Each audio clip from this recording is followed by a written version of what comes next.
this is Brian Cease from the Red Lines, back with Backseat Guitar in the Car. Today we got a really cool episode. We got a local rock and roll, should I say legend? I don't know. Semi-legend. Okay, all right, semi-legend, Frank Secich. Yes. From, there's a whole list really, but most notably we'll say in terms of the whole legend, semi-legend part, we'll say Blue Ash. But most recently we have the Deadbeat Poets. Deadbeat Poets, played in Stiv Bators band, Club Wow,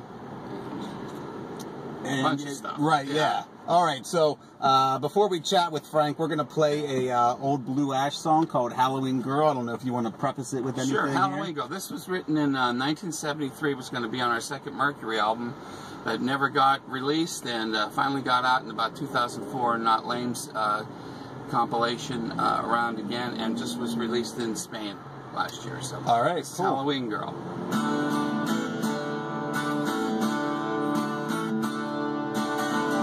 She knows everything is funny. Even when she's gone, she seems to stay. I love the Halloween girl, she's so fine, so fine. I love the Halloween girl, she's all mine, all mine, all mine. She never gives me what she don't want. Even if she knows, she doesn't say. I love the Halloween girl, she's so fine, so fine. I love the Halloween girl, she's all mine, all mine, all mine. You reach me, oh Halloween girl, make me feel strange. Touch me, oh Halloween girl, before you start to change. Quickly, oh Halloween girl, for tomorrow is All Saints Day.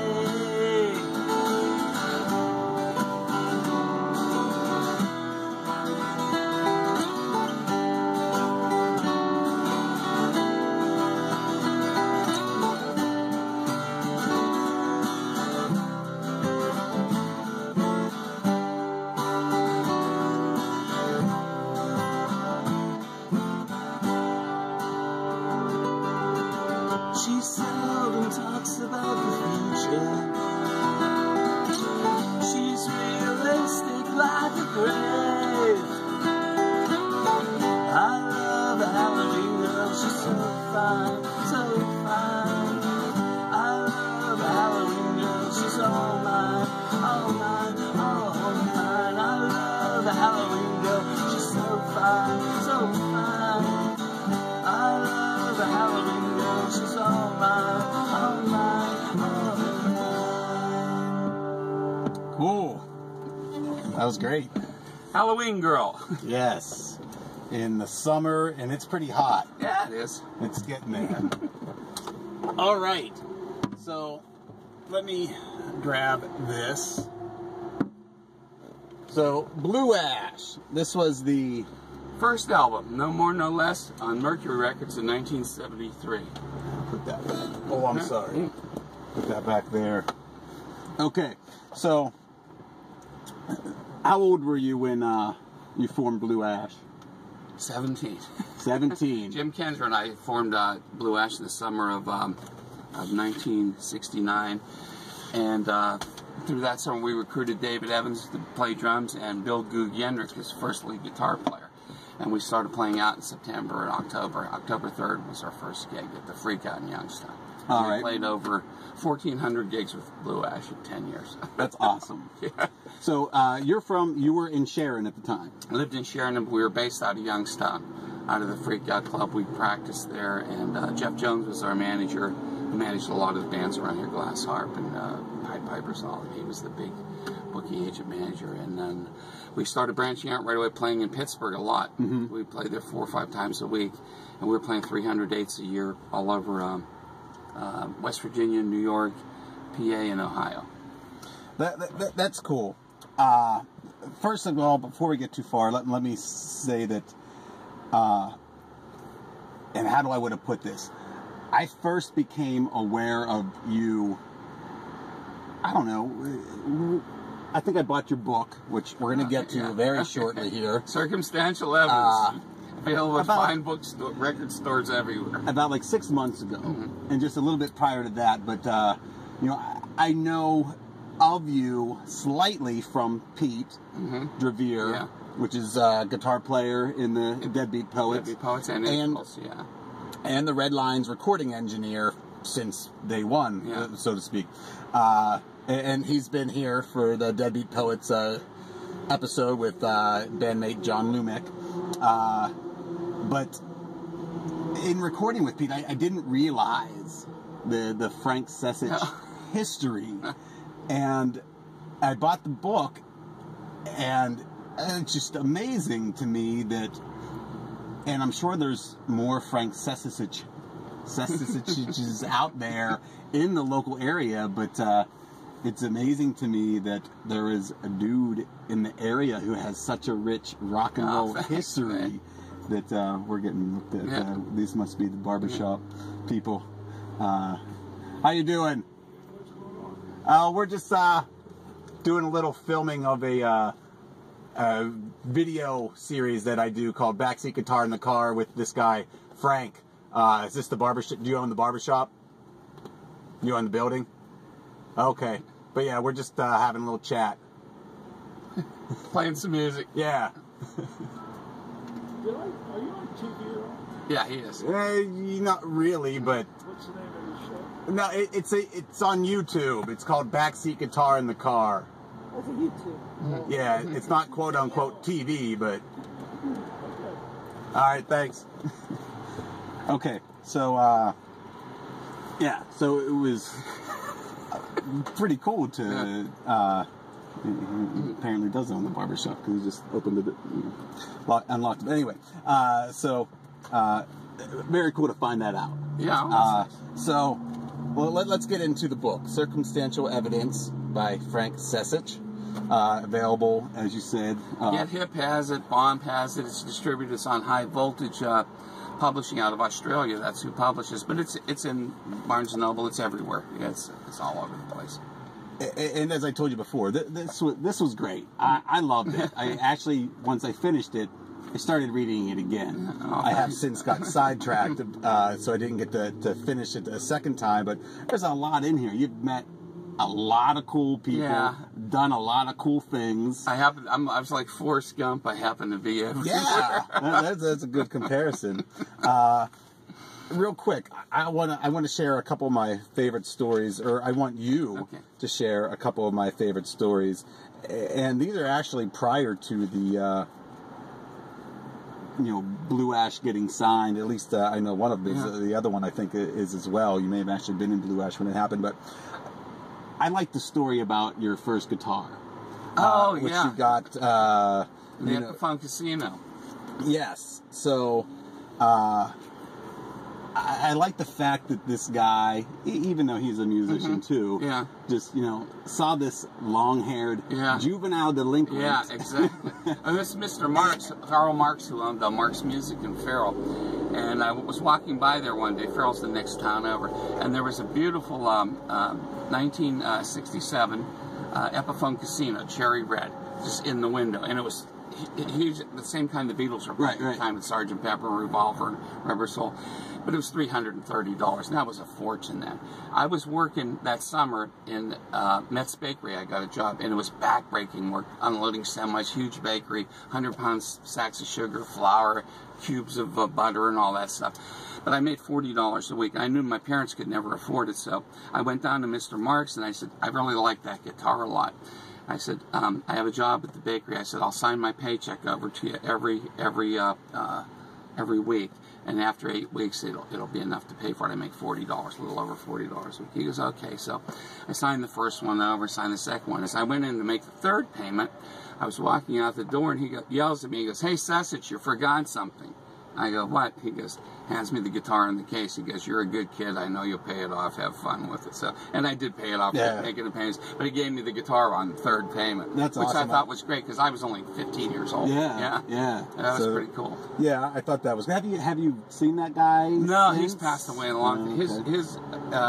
heirs still run Mark's Music up in Hermitage here. Okay. Still have the store. It's right across from Burger King there. All right, that's cool. He's been gone for a long time, yeah. All right.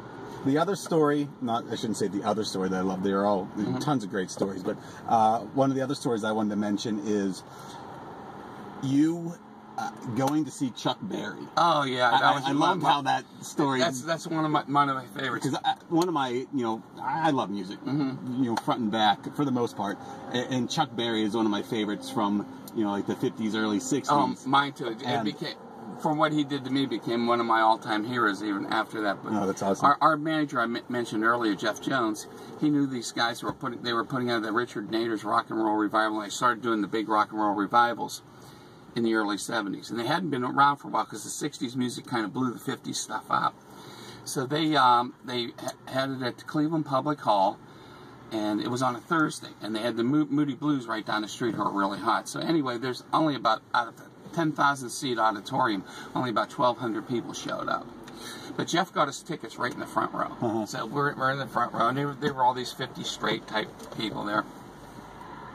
So they had Bo Diddley, Bill Haley, the Coasters, the Drifters, and the Shirelles. And Chuck Berry was the headliner.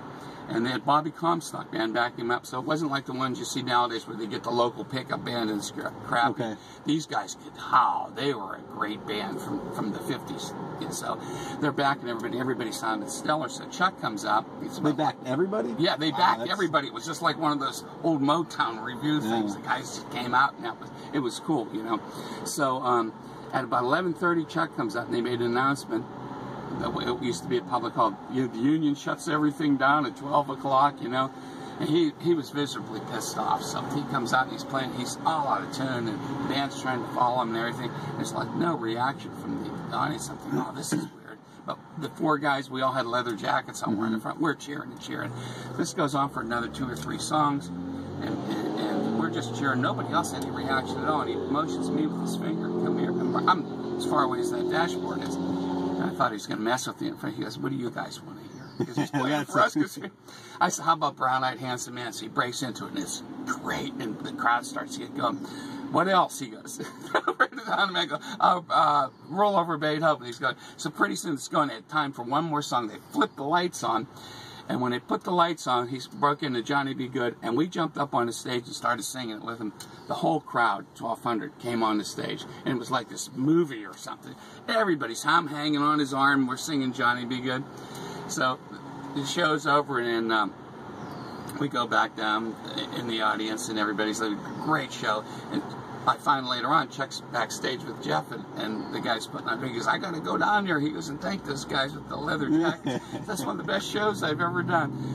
And the promoter goes, "Jeff, go get your friends," and brought us back. We met Bill Haley and Bo Diddley and Chuck Berry. It was one of the best rock and roll nights of my life. Yeah, that is a killer story. Yeah.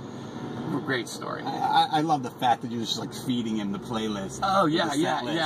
And he's like just playing to us because the people weren't responding. Then they started responding, but as soon as he started really playing, it was so good, And it was me, Jim Kenzer from Blue Ash, our roadies, Joe Lice Harris was his nickname, and Newt Eiliff, who just passed away a few months ago. There was 4 of us there. So fun stuff. That was 1970, March 26th.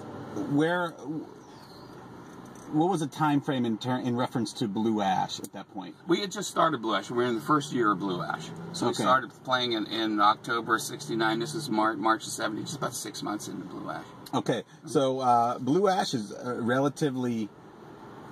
How long were you guys together before you guys got signed to Mercury? Mercury guys started coming down in 1972 in the fall. So we had been together 3 years. But we were road tested. We had tons of originals. Right. And we had just started recording demos that summer. We sent them out, and there was 4 labels interested with Blew Our Minds. MGM, Polydor, I forget, Musicorp, I can't remember the other one, and Mercury. Yeah. And we liked Mercury the best. The guy, Paul Nelson, came down and was... the great rock and roll critic and writer for Rolling Stone, and he's was a friend of Bob Dylan's from Minnesota. Which, by the way, was your first concert, which is... Yes, that was my first concert. Great first concert. Yeah, he knew Dylan from back in Minnesota when they were at college, and he's actually featured in Martin Scorsese's movie, No Direction Home. Paul's interviewed throughout it. He's the guy that signed us up. So that's... And by the way, Halloween Girl was his favorite song. Oh, was it? Yeah. And he said it was one of his favorite songs of anybody from all times. Oh, wow. That was always quite a compliment. Oh, yeah, sure. Yeah. Yeah. Okay, so what you released your album, and critics raved about it everywhere. We didn't get a bad review, just got stellar reviews. Every magazine, every newspaper in the country, but we couldn't get the airplay, and we had to sell, I think, 25,000 to get our second album. We sold 19,500. So they gave us one more single, and even Dick Clark played that and tried to make it a hit on Bandstand, but it wasn't enough. There were people at Mercury, not the A&R guys like Paul Nelson and that, but the promotion people just didn't know what to do with us, because we were such a different thing than everybody else. With the power pop and the 3-minute melodic songs. I mean, there were only a few bands doing it then. Big Star, Raspberries, us, Badfinger, that was maybe it, you know. And even those bands never got the attention that the arena rock bands did. Sure. Yep. We couldn't get on the radio. Big Star, especially in Badfinger, like cult status at this point. But we had our areas like Detroit, Cleveland with great airplay, Boston, Miami, but we couldn't crack the New York and not the bigger LA things. Yeah, I just couldn't do it. So. And still have cult followings. Say every time I go to Boston, there's 25 people come in with the albums. Even when I was playing with Bators and filling in with the Dead Boys in 79, 80, there's always people bringing Blue Ash stuff. Yeah. So Blue Ash, somewhat after that is done, and as a child, you were friends with Steve. Yeah, Stevie. Steve was his name. Right? Steve Bators, who later is Stiv Bators from the Cleveland band The Dead Boys. I met him right around the time I got the Epiphone Casino. Okay, all right. So basically all in the same scene. Because, I mean, you have Sharon, which is right on the Ohio line. And he lived in Girard, which is about 8 miles that way. Okay. So, and I would run into him at the teen clubs in Hubbard and Niles, Carousel teen clubs, and the teen dance. We became friends then. By the way, we are in Hermitage, Pennsylvania, outside Flipside Records. It's a collector's mall. All kinds of great stuff in there. World famous place, really. I walked in there the first time. I'm like, I'm going to go in here. I got a few minutes to spare and to go in and check it out. I walked in. I'm like, oh wow. Yeah. I'm physically lost. I'm mentally lost. I don't even know what to do. Yeah, I turned around and walked out because like a few minutes, like I don't even know where to start. So huge. Check it out if you're in Hermitage. But you meet all in the same scene, and the teen club thing. That's a cool. I don't want to say concept, but it's like nowadays you just don't have anything like that. No, describe these teen clubs a little bit that you guys would get to start out at. There were maybe about 5 or 6 of them around here. There were in Niles, Hubbard, Youngstown, East Palestine. But you get a membership card. I think it was like 50 cents or something, and then you paid like 75 cents or $1 to get in. You could go to any of these places, and they had great bands: the Human Beings, James Gang, the Holes in the Road were the best around. And these were all local bands. All local bands. So you were seeing world-class talent like Joe Walsh or Phil Kagi or something at the teen dances, for 75 cents. And St. Joe's here. How old were they at the time? Early 20s? Maybe late teens. Yeah, early 20s, But they were playing all these places, and it was amazing. Even in Sharon on the summertime like this, there would be a dance every night of the week in the summer. Wow. Pulled in 1,000 kids. And some places were running the same nights and still doing that. Wow, that amazes me, and it makes me so sad. Yeah. Because like could never. And they had 2 bands, 2 classic bands. Each band would do 2 sets, 2 half-hour sets. It was just amazing. Yeah, I would love to start a place where kids can go and hang out, and the bands can play. But I think it's just different. Yeah, it's so different now. People People like live music. Europe still like that a lot. We play over there quite a bit. And even on a Monday night, places like Hamburg, you can get 400 people. Mm-hmm. They just like live music. Yeah. Of course, they don't have the drinking restrictions we have. Okay, all right. You Might can have something to do with it. Yeah, you can ride around Germany and drink in the car, you know. Wow. Not drive, but you can drink in the car. Yeah. And they just, that has a lot to do with it. That's killed a lot of things. All right, so you hook up with Stiv after, I should say after the Dead Boys. That's not. Yeah, pretty Because much. you actually toured as a member of the Dead Boys. Yeah, and with him. But the Dead Boys had their second album out, and it wasn't doing anything. The band kind of Which broke I actually up. think I like better than the first album. Yeah, I like a lot of the stuff on the second album. Then Stiv came and visited me at the Christmas time of '78, and he and Cynthia Ross from the B-Girls, and we wrote the last year over at my apartment, Sharon, and we went up to Cleveland and recorded It's Cold Outside. Redid the choir son, and he took it out to California with him. Cynthia was signed to Bomb Records, played it for Greg Shaw, and he flipped out and offered us a recording contract. So went out there, recorded it. This was under just the name Stiv Bators. Stiv Bators, yeah. So I just did it under that. I was still under contract for stuff, so I couldn't really do it under my real name. Under the first singles, it's under Jeff Jones, and then by the time I got out of the contracts... This was a contract with who and for what? Different publishing, and I don't want to really... Okay. But record companies and that. But then it just ran out the options, so I was good, and I could record. I recorded 2 singles with him, Cold Outside, Not That Way Anymore, and the Disconnected album. Actually, 3 singles we did. Too Much to Dream, too, the Electric Prunes classic. So this is not an actual album or a full length? Yep, all that's right. a single. Just I'm showing That's him. Not That Way Anymore, a single. This is Frank and Stiv on the cover of this single. But, and that was taken by Mick Rock, the famous rock photographer. He's had books out and everything. Classic guy. I have the Disconnected album in my to buy list on Amazon, which I got to do very soon here. A good album. I get more. Yeah, I've listened to it on YouTube, and I like a lot of that stuff. I got to purchase some. There's a picture I want to show here that. I think it's a pretty cool picture. I'm going to show it to these guys first here. It's of Stiv and Frank here, and I'll show you which one I'm talking about here. So, I think this is a cool picture. First of all, you're in a hotel somewhere. That's evident. You got old school tape deck. You guys are writing. Is what you're doing. You got an old school tape deck. Stiv's got a notebook in front of him. You can see there's stuff on it. You got this old school tape booklet where I remember these things. Yeah, you put the cassettes. It's got these little notches where to keep them from falling out. But and you got a T-Bird shirt over the lamp for some mood lighting. and here's the funny thing: are you without a pick and playing with a matchbook? Are you using a matchbook as a pick? I think I am. I actually think I never noticed that. Funny thing. That's what I love. The funny thing about these photographs, Donna Santisi, great rock photographer, she took the ones with Belushi and everything. But when I was doing the book, I got a hold of her and Teresa Kyriakis, and I said, I'm doing this book. You guys got any pictures? Nobody's ever seen it. They both sent me 50 pictures that I'd never seen any of these pictures. Oh, that's cool. So about 90% of the pictures in there have never been seen. Like that one. That's an outtake from the It's Cold Outside. Right. But no one had ever seen those pictures. So I thought, well, I'll put this. It looks like the picture sleeve, but it's just an outtake doing that. Right, yeah.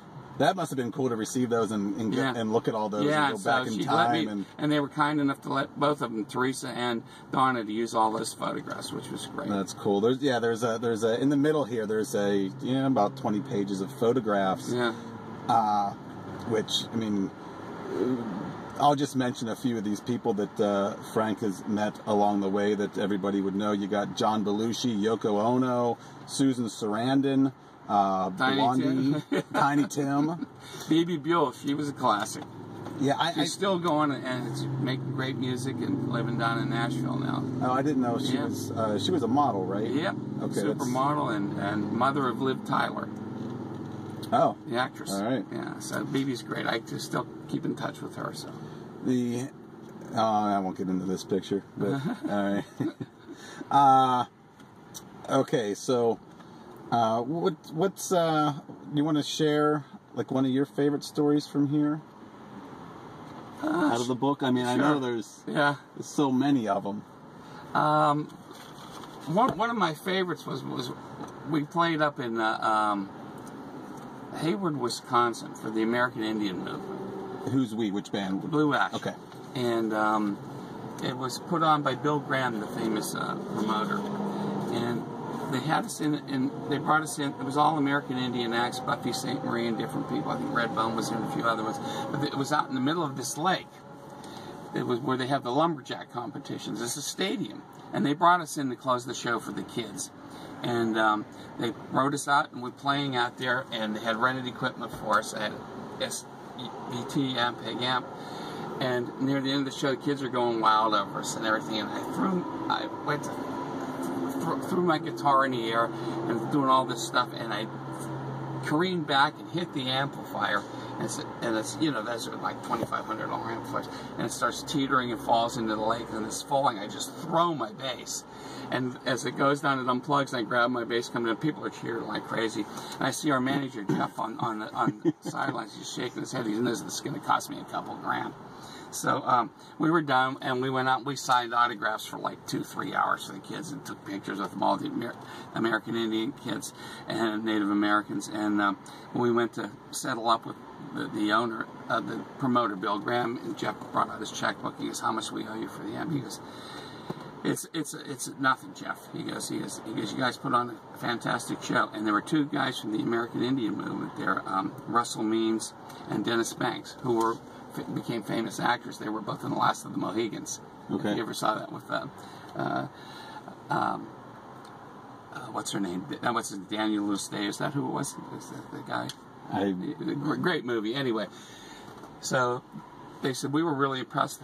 These guys were telling us how good you were with the kids. You sat there and signed all the autographs and took pictures with them and everything for hours. And they said, we'll get the amp fixed. Don't worry about it. I was glad. Yeah. And then one of them, I can't remember which one, I think it was Dennis Banks. He goes, "We've got an Indian name for you." He says, and I'm thinking, "Oh, what's this?" And I go, "So what is it?" He goes, "Crazy Ass." So we all started laughing. So we got some great bookings out of that. We ended up playing up there again and had a great time up in that area. It was a really cool concert, different, Yeah, yeah. Cool. Well, hey, man, we can chat for a long time. I know Frank's really hot. I'm hot, and I try to keep these in about a half hour. I thought I'd be hotter, but it's too bad the shade here. Really, you guys need to look this up online. Circumstantial Evidence by Frank Secich. It's really a great read. Anybody into rock and roll history, you got a guy who lives in your area who's done it all, and you should really check it out. I highly recommend it.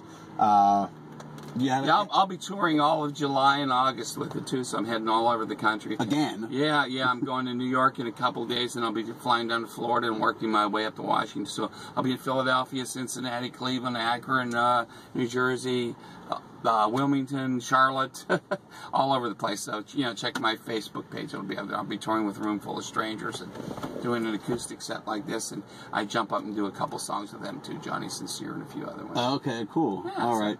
Well, hey, guys, Frank Secich here on Backseat Guitar in the Car with me, Brian Cease from the Red Lines. Frank, thank you very much for taking time out of your busy schedule. Oh, it was a lot of fun. Thanks for having me. All right, guys, see you later.